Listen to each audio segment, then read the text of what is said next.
তুমি ভালো বলেছো যে টাকার গায়ে তো লেখা থাকে না কোনটা ইসলামী কোনটা সাধারণ। ডেফিনেটলি।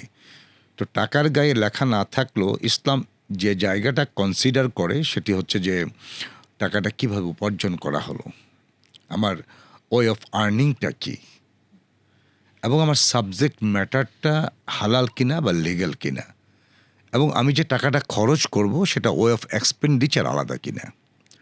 আমরা যদি ইসলামী অর্থনীতির দিকে তাকাই সেখানে সুদকে নিষিদ্ধ করা হয়েছে এবং চিরতরে সুদ নিষিদ্ধ। সকল ধরনের সরল সুদ, যৌগিক সুদ নিষিদ্ধ। যেমনটি আল্লাহ তাআলা কোরআনুল কারীমে বললেন, ওয়াহাল্লাল্লাহুল বাইয়া ওয়া হাররামা রিবা, যে আল্লাহ ব্যবসা বাণিজ্য হালাল করেছেন, সুদকে হারাম করেছেন। অন্য জায়গায় আল্লাহ তাআলা বলছেন, ওয়ালা তাকুলু রিবা আদআফা মুদাআফা, আর তোমরা চক্রবৃদ্ধি হারে সুদ খাবা না। আর এই সুদ হচ্ছে আপনার সাধারণ যে ব্যাংকিং বা প্রচলিত ব্যাংকিং তার অন্যতম উপাদান। এটা হচ্ছে তাদের তারা যা অর্জন করে তার একমাত্র আমরা বলি কম্পোনেন্টস।